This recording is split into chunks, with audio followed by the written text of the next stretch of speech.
Hi dears, welcome back to my channel. അപ്പോൾ ഇന്നത്തേത് സേമിയയോ മുട്ടയൊക്കെ വെച്ച് വളരെ ഈസി ആയിട്ട് തയ്യാറാക്കിയിട്ടുള്ള നല്ല ടേസ്റ്റി ആയിട്ടുള്ള ഒരു പലഹാരമാണ്. ഇതൊരു മധുര പലഹാരമാണ് കേട്ടോ. സ്വീറ്റ് ഐറ്റംസ് ഒക്കെ ഇഷ്ടമുള്ളവർക്ക് നന്നായിട്ട് തന്നെ ഇഷ്ടപ്പെടും. അപ്പോൾ ഒരുപാട് ഇൻഗ്രീഡിയൻസ് ഒന്നും വേണ്ട. സേമിയയോ മുട്ടയും പിന്നെ 2-3 ചെറിയ ഇൻഗ്രീഡിയൻസും കൂടെ മതി കേട്ടോ. വളരെ ഈസി ആയിട്ട് എല്ലാവർക്കും തയ്യാറാക്കിയെടുക്കാം. അപ്പോൾ നമുക്ക് ഇതെങ്ങനെയാണ് തയ്യാറാക്കുന്നതെന്ന് കണ്ടു നോക്കാം. അതിന് മുമ്പായിട്ട് എൻ്റെ ഈ ചാനൽ ആദ്യമായിട്ട് കാണുന്നവരാണെങ്കിൽ ഒന്ന് സബ്സ്ക്രൈബ് ചെയ്തിട്ട് സപ്പോർട്ട് ചെയ്യണം കേട്ടോ. വീഡിയോ കണ്ടുകൊണ്ടിരിക്കുമ്പോൾ നിങ്ങൾക്ക് ഇഷ്ടമാവുണ്ടെങ്കിൽ ലൈക്ക് ചെയ്യാനും ഷെയർ ചെയ്യാനും കമൻറ്റ് ചെയ്യാനൊന്നും മറക്കരുത്. അപ്പോൾ ഇനി നമുക്ക് റെസിപ്പി എങ്ങനെയാണെന്ന് കണ്ടു നോക്കാം. അപ്പോൾ ഇതിന് വേണ്ടിയിട്ട് ഞാനിവിടെ ഒരു പാന് ഗ്യാസ് സ്റ്റോപ്പിൽ വെച്ച് കൊടുത്തിട്ടുണ്ട്. അതിലേക്കൊരു 1.5 ടേബിൾ സ്പൂൺ ഓയിലും കൂടെ ചേർത്ത് കൊടുത്തിരുന്നു കേട്ടോ.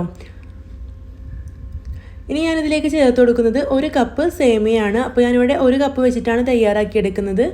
ഇനി നമുക്കിതൊന്ന് വറുത്തെടുക്കണം. അപ്പോൾ നല്ല ബ്രൗൺ നിറം ആകുന്നത് വരെ വറുത്തെടുക്കണം കേട്ടോ. അപ്പോൾ ഞാനിവിടെ ഇതൊന്ന് കുറച്ച് സമയം ഒന്ന് വറുത്തെടുക്കട്ടെ.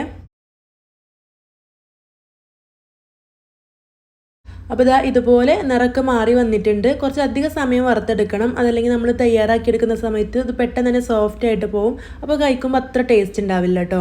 ഇത് കുറച്ചൊന്ന് ഹാർഡായിട്ടുള്ളൊരു സ്നാക്കാണ്. അപ്പോൾ അത് നിങ്ങൾക്ക് തയ്യാറാക്കി കഴിയുമ്പോൾ മനസ്സിലാവും. അപ്പോൾ ഇതുപോലെ ഒരു ബ്രൗൺ ആവുന്നത് വരെ വറുത്തെടുത്തിട്ടുണ്ട്. ഇതിലേക്ക് നമുക്ക് ചേർത്ത് കൊടുക്കേണ്ടത് റവയാണ്. അപ്പോൾ ഞാനിവിടെ ഒരു 2 ടീസ്പൂൺ റവ ചേർത്ത് കൊടുക്കുന്നുണ്ട്. അപ്പോൾ റവ ചേർത്ത് കൊടുക്കുമ്പോൾ ഒരുപാട് കൂടി പോരുത് കേട്ടോ. ഇത്രയും മതിയാവും. അപ്പോൾ 2 ടേബിൾ സ്പൂൺ റവ കൂടെ ചേർത്ത് കൊടുത്തിട്ട് വീണ്ടും നമുക്ക് നന്നായിട്ടൊന്ന് വറുത്തെടുക്കണം. ഇപ്പോൾ ഇവിടെ ഞാൻ ഈ ഒരു റവയും സേമിയയും ഒക്കെ നല്ലപോലെ വറുത്തെടുത്തിട്ടുണ്ട്. ഇതിലേക്കൊരു 1/2 ടേബിൾ സ്പൂൺ പഞ്ചസാര കൂടെ ചേർത്ത് കൊടുത്തിരുന്നു കേട്ടോ. അപ്പോൾ അതും കൂടെ ചേർത്ത് കൊടുത്തിട്ട് വറുത്തെടുത്ത ശേഷം ഞാനിവിടെ ഫ്ലെയിം ഓഫ് ആക്കിയിട്ടുണ്ട്. ഇനി നമുക്കിതൊരു പാത്രത്തിലേക്കൊന്ന് മാറ്റി വെക്കാം. ആ ഒരു പാനിൽ തന്നെ വെച്ചുകൊണ്ടിരുന്നിട്ടുണ്ടെങ്കിൽ ആ ഒരു ചൂട് കിടന്നിട്ട് ഇത് ഓവറായിട്ട് ഫ്രൈ ആവും. അപ്പോൾ അത്ര ടേസ്റ്റ് ഉണ്ടാവില്ല. അപ്പോൾ ഇത് നമുക്ക് ഒരു ബൗളിലേക്ക് മാറ്റാം. അപ്പോൾ ഞാൻ ഇതുപോലെ ഒരു ബൗളിലേക്ക് ഇത് മാറ്റി കൊടുത്തിട്ടുണ്ട്. നമുക്കിതിലേക്കുള്ള ബാക്കി കാര്യങ്ങൾ എന്തൊക്കെയാണെന്ന് നോക്കാം.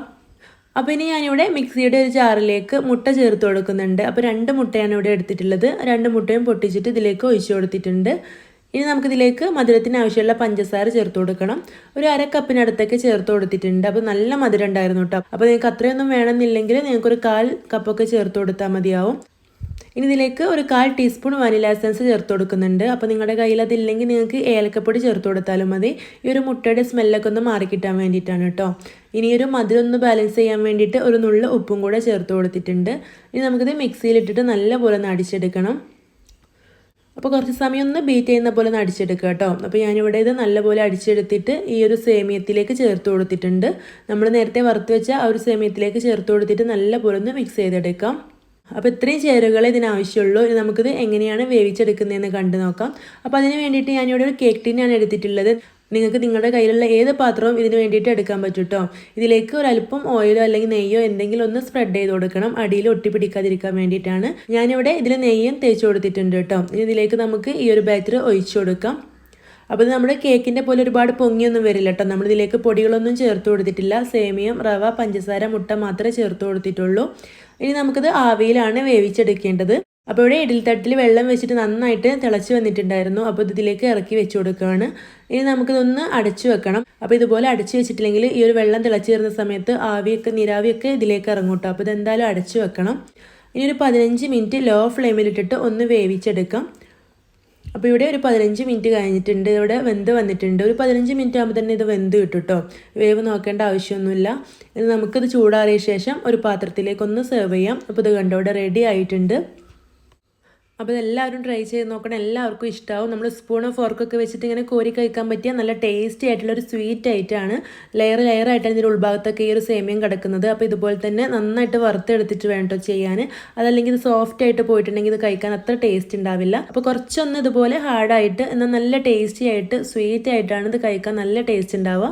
അപ്പോൾ എല്ലാവരും ട്രൈ ചെയ്ത് നോക്കണം. നിങ്ങൾക്ക് എന്തായാലും ഇഷ്ടമാവും. മക്കൾക്കൊക്കെ ഒത്തിരി ഇഷ്ടമാവും കേട്ടോ.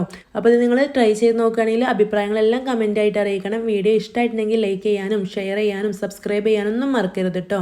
അപ്പോൾ അടുത്ത നല്ലൊരു വീഡിയോ ആയിട്ട് വീണ്ടും കാണാം. താങ്ക്